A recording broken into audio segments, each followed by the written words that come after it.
Fala meu povo, tudo bem? Eu sou o professor Renato Amigo, seu professor de Química, e é com muito prazer que eu te convido hoje para assistir mais um vídeo aqui do Bloco 4, o bloco das dicas do amigo, e hoje a gente vai fazer uns comentários aí breves sobre a prova que acabou de ocorrer do vestibular da Faculdade de Medicina e Enfermagem do Albert Einstein, isso mesmo, essa faculdade que é o sonho de consumo aí para grande parte dos alunos de cursinho pré-vestibular focado em medicina, pelo menos aqui na nossa região do ABC, aqui na região de São Paulo, né? Então a prova ocorreu hoje, a prova de Química foram cobradas a questão 6, 7, 8, 9, 10, né? Então um total aí de 5 questões de Química, mais uma questão interdisciplinar entre Química e Biologia, tá certo? A prova acabou de ocorrer, agora são 9 horas da noite, eu consegui fazer o download da prova e eu queria fazer o comentário aí das questões, né?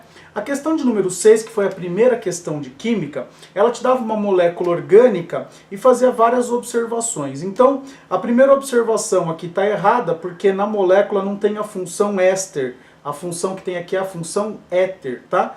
A segunda observação está correta, né? Possui 3 radicais metil e 1 radical pentil. A terceira observação está errada porque não tem 3 anéis aromáticos, né? Lembra que o anel aromático tem que ter as duplas intercaladas e aqui a gente não tem esse caso na molécula. Espero que você esteja com a prova ou você que tenha feito a prova, lembre das questões aí.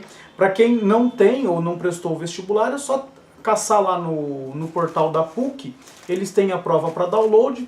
Faz o download e pode acompanhar aí com a gente a resolução, né? Mas primeiro tenta resolver, né? Depois você vê aqui se você acertaria ou não. E a afirmativa 4, que está correta, tem uma cadeia insaturada e ramificada. Então eu assinalaria aqui a alternativa C de casa. Afirmativas 2 e 4 estão corretas.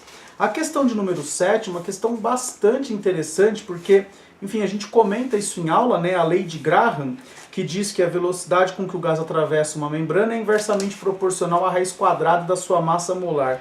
Então, de repente, o aluno acha que isso é muito específico em aula e que nunca vai ser cobrado. Negativo, está aqui uma prova de que isso é cobrado sim. Então ele está dizendo assim, ó, alguns balões foram preenchidos com diferentes gases. Os gases utilizados foram o hélio, o gás carbônico, o metano e o hidrogênio. A massa molar aparente do ar é 28,96 gramas por mol. E aí ele fala, segundo a lei de Graham, tá total. Ele fala assim, ó, assinale a alternativa correta do gás presente no balão que não irá flutuar no ar, ou seja, o balão que vai afundar no ar, e do gás presente no balão que murchará primeiro. Então assim, o gás que está presente no balão que vai murchar primeiro é o gás de menor massa molar, porque ele consegue escapar mais fácil. Então é o gás hidrogênio, tudo bem? A massa molar do gás hidrogênio é 2, a do gás hélio é 4, então só para você não confundir, tudo bem? Então o gás hidrogênio é o que vai escapar primeiro. Então eu teria aqui a alternativa A e a alternativa D. E aí, para poder pensar no gás, no balão que não vai flutuar no ar atmosférico, a gente tem que pensar no seguinte, a massa molar do gás tem que ser maior do que a massa molar média do ar que ele deu, que foi 28,96. E nesse caso é o gás carbônico, que tem uma massa molar de 44 gramas por mol. Então ele vai, vamos dizer assim, afundar no ar, beleza? Então aqui a alternativa correta é a alternativa D de dado. É gás carbônico e hidrogênio. A questão 8 é uma questão lei de Hess. Com certeza você já fez essa questão em algum momento da tua vida. Como eu digo para os alunos, os vestibulares, chega uma hora que a quantidade de questões é meio limitada, então eles vão acabar repetindo questões ou repetindo reações nos vestibulares. Esse é um caso assim que está muito claro. Você quer formar aqui o etanol, né? A formação do etanol, 2 mol de carbono, 3 mol de H2 e meio mol de O2. Para quem está assistindo as minhas aulas de revisão para a Unesp e viu a revisão de termoquímica, poxa, acho que deu para fazer tranquilo essa questão aqui. Então, olha lá, a primeira reação dada você tem que multiplicar por 2 e manter ela do jeito que está. A segunda você multiplica por 3 e mantém como é que está. E a terceira você tem que inverter, tudo bem? Uma vez que você inverteu, você inverte o sinal do ΔH também, então você vai ter aqui a seguinte conta a fazer. Menos 788, menos 858, mais 1368, que dá um resultado aí de menos 278 kJ por mol, é a alternativa A de amor, beleza? A questão 9 é uma questão de cinética também, ele dá um gráfico e ele fala à medida que aumenta a temperatura, né, obviamente as moléculas têm mais energia, atingem a energia de ativação com maior facilidade. Aqui é a afirmativa 1, com o aumento da temperatura, um maior número de moléculas irá possuir energia suficiente para atingir o estado de ativação. Está correto. Item 2. Aliás, o item 1 você não precisa nem ler, né? Porque letra A, apenas 1, letra B, 1 e 2, letra C, 1, 2 e 3, letra D, todas. Então a 1 está correta de qualquer jeito, né? Item 2 aqui, ó. O aumento da temperatura aumenta o número de colisões entre as moléculas dos reagentes e, consequentemente, aumentam os choques não eficazes e os eficazes. Estatisticamente é isso que ocorre. Se eu tenho mais choques, eu vou ter mais choques com geometria favorável e mais choques com geometria desfavorável. Tudo bem? Então a 2 também está correta. Aí o item 3 aqui, para que ocorra a formação do complexo ativado, as moléculas dos reagentes devem possuir uma quantidade de energia no mínimo igual à energia de ativação. E, portanto, o aumento da temperatura favorece a formação do complexo ativado. Também está correta. E no item 4 aqui, ó, a formação do complexo ativado ocorre apenas em reações endotérmicas. E não tem nada a ver, né? Ocorre tanto em reações endotérmicas como em reações exotérmicas. Então aqui o item 4 está errado, então a alternativa correta, 1, 2 e 3, é letra C de casa. E a última questão de química aqui dessa parte geral aqui, questões objetivas, é um cálculo estequiométrico onde envolve pureza. Então, amanhã eu vou curiosamente publicar uma aula, uma revisão, né, para a prova da Unesp, onde a gente vai fazer exercício que envolve pureza e rendimento. Então aqui ele quer relacionar o FeS2, né, que é a pirita, com o SO2, com o dióxido de enxofre. 4 mol de pirita estão para 8 mol de dióxido de enxofre. Então, ele está dizendo que a amostra é de 200 gramas de pirita com 92% de pureza. Então, a gente calculando aí dá 184 gramas de pirita que vão reagir. Então, 4 vezes 120 está para 8 vezes 64, assim como 184 está para X, uma proporção aí tranquila. O resultado aqui mais próximo que eu cheguei foi o 196,5, alternativa B de bola na questão 10, tá bom?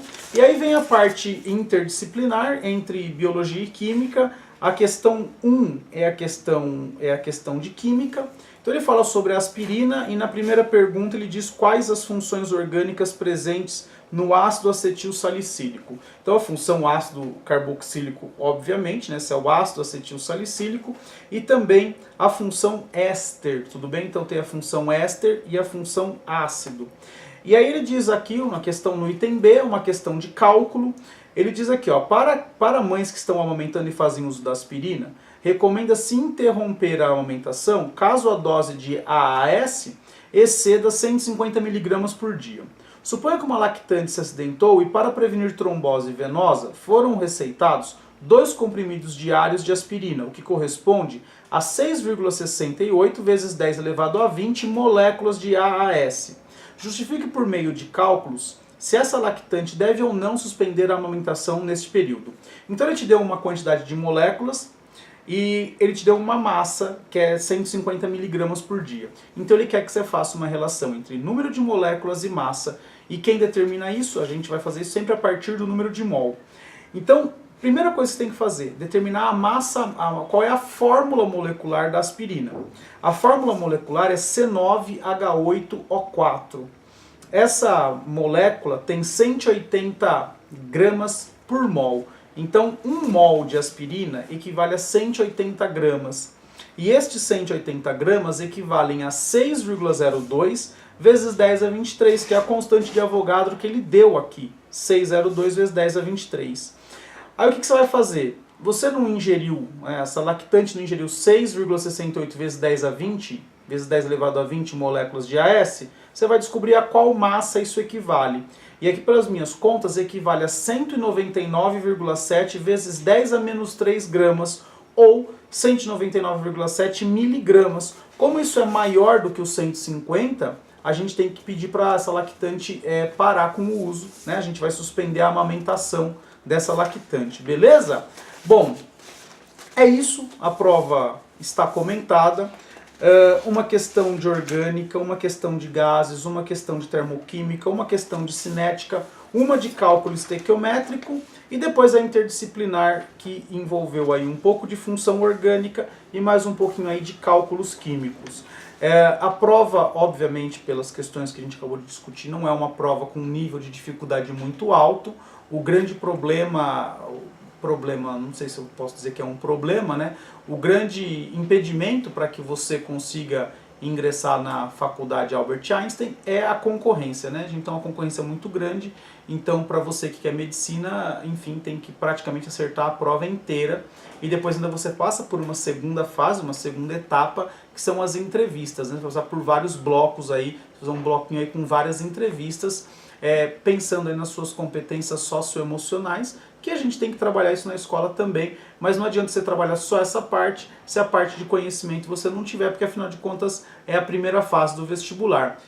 Bom, é isso, eu espero que vocês tenham gostado desse vídeo, que tenha sido satisfatória a resolução das questões, espero sinceramente que você tenha conseguido sucesso no vestibular e saiba que o seu desempenho nessas provas ele é diretamente proporcional ao seu esforço, ao seu estudo, e se não deu ainda esse ano, não desista. Se for o teu sonho mesmo entrar num vestibular de medicina, seguir carreira na área médica, continue. Simplesmente estude mais o ano que vem, se dedique um pouco mais ano que vem, perca um pouco menos de aula ano que vem, porque tudo pode dar certo à medida que você se esforça cada vez mais. Uma hora vai chegar a sua vez, uma hora chega a sua vaga e eu espero estar aqui para poder ajudar vocês a conquistar essa vaga tão sonhada, beleza? Então, se você ainda não é inscrito no canal, por favor se inscreva. Se você gostou dessa aula, dessa correção das provas, desse comentário das provas, né? Por favor clique no botão curtir. Se tem algum colega seu que prestou essa prova, compartilhe esse vídeo nas suas redes sociais, marca teu amigo.